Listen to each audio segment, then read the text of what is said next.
चलिए जानते हैं आज देश और दुनिया की सिलेक्टेड काम की और महत्वपूर्ण 25 बड़ी खबरों को सिर्फ 10 मिनट में। पर अभी तक आपने इस वीडियो को लाइक नहीं किया है तो लाइक कर दें और इस चैनल को सब्सक्राइब भी कर लीजिए।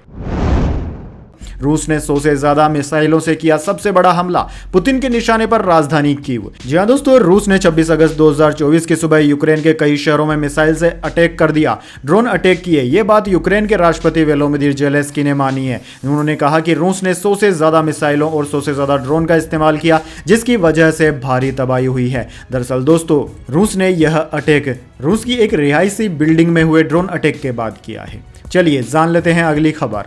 भाजपा बोली कंगना को किसान आंदोलन पर बोलने की इजाजत नहीं, आगे बयान देने पर रोक लगा दी। एक्ट्रेस ने कहा था प्रोटेस्ट के दौरान रेप और मर्डर हुए। जी हां दोस्तों, आपने बिल्कुल सही सुना। किसान आंदोलन पर एक्ट्रेस और सांसद कंगना रनावत के बयान से भाजपा ने खुद को अलग कर लिया है। बीजेपी पार्टी ने सोमवार को लिखित स्टेटमेंट जारी करके कहा कि पार्टी कंगना के बयान से सहमत नहीं है। कंगना को पार्टी से नीतिगत मुद्दों पर बोलने की इजाजत भी नहीं है। वे पार्टी की तरफ से बयान देने के लिए अधिकृत भी नहीं है। भाजपा ने कंगना को हिदायत दी कि वे इस मुद्दे पर आगे कोई बयान नहीं देंगी। वैसे दोस्तों, कमेंट करके बताइए आपको क्या लगता है, क्या कंगना रनावत बार बार उल्टे सीधे बयान देकर बीजेपी पार्टी को ही मुश्किल में डाल रही है? इस बारे में आपके क्या विचार है? कमेंट बॉक्स में अपनी राय जरूर दीजिए। दरअसल दोस्तों, कंगना ने कहा था कि आज अगर हमारा शीर्ष नेतृत्व कमजोर होता तो बांग्लादेश जैसी स्थिति भारत में भी हो सकती थी। यहाँ किसान आंदोलन के दौरान क्या हुआ वो सबने देखा, कैसे प्रोटेस्ट के नाम पर वायलेंस फैलाया गया। यहाँ रेप हो रहे थे, मारकर लाशों को लटकाया जा रहा था। जब उस बिल को वापस लिया गया तो ये उपद्रवी चौंक गए, क्योंकि उनकी प्लानिंग तो बहुत लंबी थी। उन पर समय रहते कंट्रोल पा लिया गया, वरना कुछ भी कर सकते थे। दोस्तों, उनके इसी बयान पर जमकर बवाल हो रहा है। चलिए जान लेते हैं अगली खबर। पूरे देश में जन्माष्टमी पर हुआ 25,000 करोड़ रुपए का कारोबार, फेस्टिवल सीजन की धमाकेदार हुई शुरुआत। जी हां दोस्तों, देश भर में जन्माष्टमी का त्योहार सोमवार को बेहद धूमधाम से मनाया जा रहा है। देश भर के मंदिरों में सजावट हुई, साथ ही लोगों ने भी अपने घरों के मंदिरों एवं पूजा स्थलों को सुंदर तरीके से सजाया। दोस्तों, जन्माष्टमी अपने साथ कारोबारियों के लिए भी खुशियां लेकर आई है। दरअसल इस पर्व पर देश भर के बाजारों में करीब 25,000 करोड़ रुपए का कारोबार होने का अनुमान है। शास्त्रों के अनुसार जन्माष्टमी भाद्रपद की अमावस्या के 8वें दिन मनाई जाती है। इस दिन भगवान श्री कृष्ण का जन्म हुआ था। चलिए जान लेते हैं अगली खबर। केंद्र शासित प्रदेश लद्दाख में 5 नए जिले बनेंगे, जिलों की संख्या बढ़कर 7 होगी। प्रधानमंत्री मोदी बोले अब विकास पर ज्यादा ध्यान दिया जाएगा। जी हां दोस्तों, केंद्रीय गृह मंत्री अमित शाह ने सोमवार को केंद्र शासित प्रदेश लद्दाख में 5 नए जिले बनाने की घोषणा की। नए जिलों का नाम जंस्कार, द्रास, शाम, नुब्रा और चोंगथांग होगा। नए जिलों की घोषणा से पहले लद्दाख में केवल 2 जिले थे, लेह और कारगिल। अब इनकी संख्या बढ़कर 7 हो जाएगी। दरअसल दोस्तों, अमित शाह ने एक्स पर लिखा, मोदी सरकार ने लद्दाख में नए 5 जिले बनाने का फैसला लिया है। सरकार हर गली मोहल्ले में शासन को मजबूत करके लोगों के लिए मौके बढ़ाने के लिए प्रतिबद्ध है। चलिए जान लेते हैं अगली खबर। महाराष्ट्र विधानसभा चुनाव के लिए शरद पवार का मिशन तुतारी, अजीत गुट और बीजेपी में सेंधमारी की तैयारी।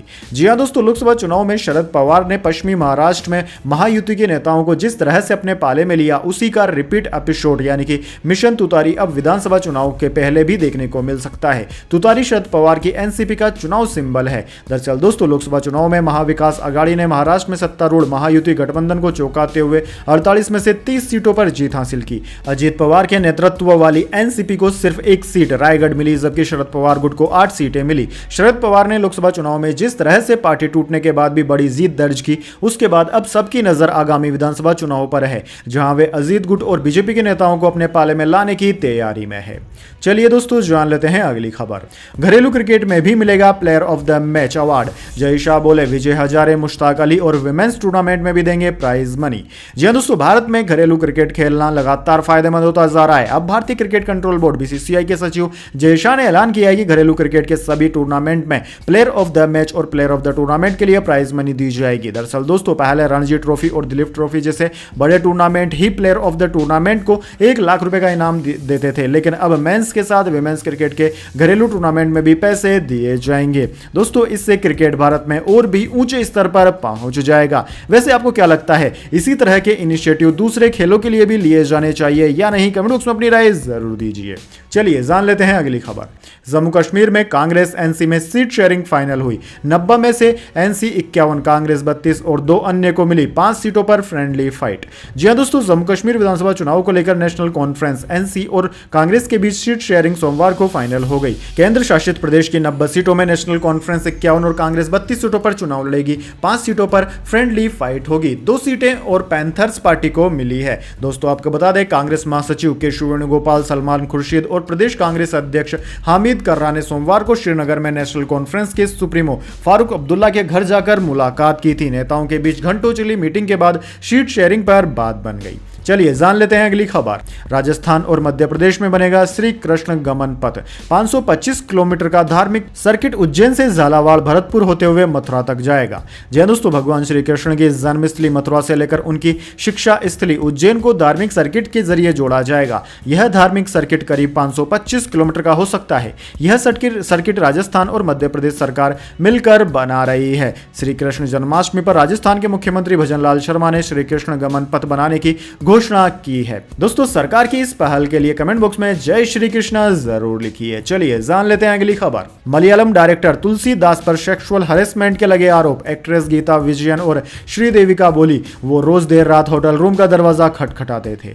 जी हां दोस्तों, हेमा कमेटी की रिपोर्ट सामने आने के बाद से मलयालम फिल्म इंडस्ट्री से जुड़ी कई जाने मानी एक्ट्रेस खुलकर अपने साथ हुए सेक्सुअल हरेसमेंट के मामलों का जिक्र कर रही है। इसी बीच दोस्तों एक्ट्रेस गीता विजयन और श्रीदेविका ने भी डायरेक्टर तुलसीदास पर फिल्म शूटिंग के दौरान सेक्सुअल हरेसमेंट का आरोप लगाया है। दोस्तों एक्ट्रेस गीता ने कहा कि डायरेक्टर ने साल 1991 में फिल्म आई चंचटम की शूटिंग के दौरान उनका शोषण किया था।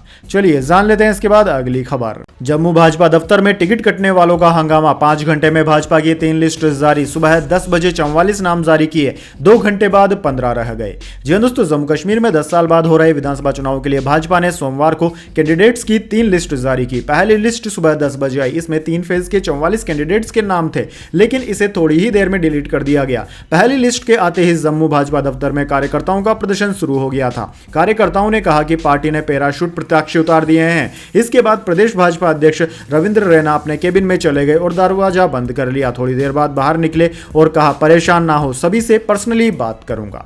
चलिए जान लेते हैं अगली खबर। देश का मानसून ट्रेकर। अहमदाबाद में 12 घंटे में 6 इंच हुई बारिश। बाढ़ जैसे हालात। एमपी राजस्थान में भारी बारिश का हाई अलर्ट कर दिया गया जारी।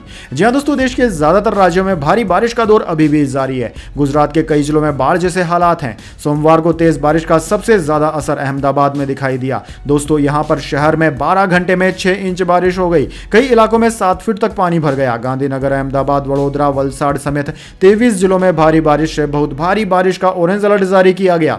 इसके अलावा दोस्तों मध्य प्रदेश के नीमच, उज्जैन, मंदसौर, रतलाम समेत 8 जिलों में अगले 24 घंटे के अंदर बाढ़ का खतरा है। राजस्थान में भी 5 जिलों में अति भारी बारिश और 5 जिलों में भारी बारिश का ऑरेंज अलर्ट जारी किया गया है। इसके अलावा दोस्तों बात करें इंडियन मेट्रोलॉजी डिपार्टमेंट यानी कि भारतीय मौसम विज्ञान विभाग की ओर से जारी की गई चेतावनी की, तो दोस्तों आईएमडी ने कहा है कि गुजरात के कुछ स्थानों पर बेहद भारी बारिश की संभावना है। केरल, तेलंगाना में भी बिजली गिरने के साथ तूफान आने की संभावना है। राजस्थान, गोवा, मध्य महाराष्ट्र के कुछ स्थानों पर भारी बारिश की संभावना है। अगले 24 घंटे के दौरान जम्मू कश्मीर, लद्दाख, गिलगित बाल्टिस्तान, मुजफ्फराबाद, हिमाचल प्रदेश, उत्तराखंड, पंजाब, हरियाणा, चंडीगढ़, अंडमान निकोबार द्वीप समूह, बिहार, झारखंड, असम, मेघालय, नागालैंड, मणिपुर, मिजोरम और त्रिपुरा, केरल, तटीय कर्नाटक के कुछ स्थानों पर 7 सेंटीमीटर तक बारिश होने की संभावनाएं हैं। चलिए दोस्तों जान लेते हैं अगली खबर। शाकिब अल हसन के खिलाफ बांग्लादेशी क्रिकेट बोर्ड को नोटिस। क्रिकेट के सभी फॉर्मेट से तुरंत हटाने की गई मांग। हत्या में शामिल होने का लगा है आरोप। जी हां दोस्तों, बांग्लादेश क्रिकेट बोर्ड बीसीबी को स्टार क्रिकेटर शाकिब अल हसन को क्रिकेट के सभी फॉर्मेट से तुरंत हटाने को लेकर नोटिस मिला है। दोस्तों कुछ दिन पहले शाकिब के ऊपर हत्या में शामिल होने का आरोप लगा था। बांग्लादेश में पिछले दिनों पूर्व प्रधानमंत्री शेख हसीना के खिलाफ आंदोलन में 400 से ज्यादा लोगों की जान गई थी। इन्हीं में से एक स्टूडेंट की हत्या का आरोप शाकिब समेत 147 लोगों पर लगा है। चलिए दोस्तों जान लेते हैं अगली खबर। Kolkata rape murder case. आरोपी संजय ने जुर्म कबूला। पोलियोग्राफी टेस्ट में कहा घटना से पहले शराब पी थी। रेड लाइट एरिया गया। गर्लफ्रेंड से न्यूड तस्वीरें भी मंगाई। जी हां दोस्तों, कोलकाता रेप मर्डर केस के मुख्य आरोपी संजय रॉय ने पोलियोग्राफी टेस्ट में अपना जुर्म कबूल कर लिया है। संजय ने कहा कि उसने रेप के बाद ट्रेनी डॉक्टर का मर्डर किया। घटना को अंजाम देने से पहले वो रेड लाइट एरिया भी गया था। रास्ते में भी एक लड़की को छेड़ा और गर्लफ्रेंड से न्यूड तस्वीरें मांगी थी। इंडिया टुडे की रिपोर्ट के मुताबिक संजय ने एक दिन पहले 25 अगस्त को पॉलीग्राफी टेस्ट में ये सारी बातें कही है। चलिए दोस्तों जान लेते हैं अगली खबर। पाकिस्तान को हार के बाद भारी नुकसान, आईसीसी ने ठोका जुर्माना, जाने किस गलती की मिली है ऐसी सजा। जी हां दोस्तों, पाकिस्तान को रावलपिंडी टेस्ट में बांग्लादेश के खिलाफ हार का सामना करना पड़ा। इस हार के बाद टीम को एक और करारा झटका लगा। दरअसल दोस्तों आईसीसी ने पाकिस्तान पर जुर्माना लगा दिया है। पाकिस्तान पर स्लो ओवर रेट की वजह से 30% मैच फीस का जुर्माना लगा है। इसके साथ साथ वर्ल्ड टेस्ट चैंपियनशिप की पॉइंट्स टेबल में भी घाटा हो गया है। पाकिस्तान ने 6 पॉइंट्स भी गंवा दिए हैं। पाकिस्तान के साथ साथ बांग्लादेश पर भी जुर्माना लगाया गया है। चलिए जान लेते हैं अगली खबर। हाईकोर्ट ने लड़की और फूफा की आर्य समाज वाली शादी रद्द की। कहा व्यक्ति ने खुद को अविवाहित बताया, शादी में गवाह भी नहीं थे। जी हां दोस्तों, दिल्ली हाईकोर्ट ने आर्य समाज में हुई एक लड़की और उसके फूफा की शादी को रद्द कर दिया। लड़की के फूफा ने खुद के अविवाहित होने का दावा करते हुए लड़की से आर्य समाज मंदिर में शादी की थी। कोर्ट ने कहा कि लड़की के फूफा का ऐसा आचरण कानून के खिलाफ था, लिहाजा यह शादी रद्द मानी जाएगी। दरअसल दोस्तों जस्टिस प्रतिभा एम सिंह की अगुवाई वाली बेंच ने यह भी कहा कि दिल्ली के मालवीय नगर के आर्य समाज मंदिर में हुई इस शादी में दुल्हा दुल्हन और शादी करवाने वाले पंडित के अलावा कोई और मौजूद नहीं था। ऐसे में इस शादी की वैधता और पवित्रता संदेह के घेरे में है।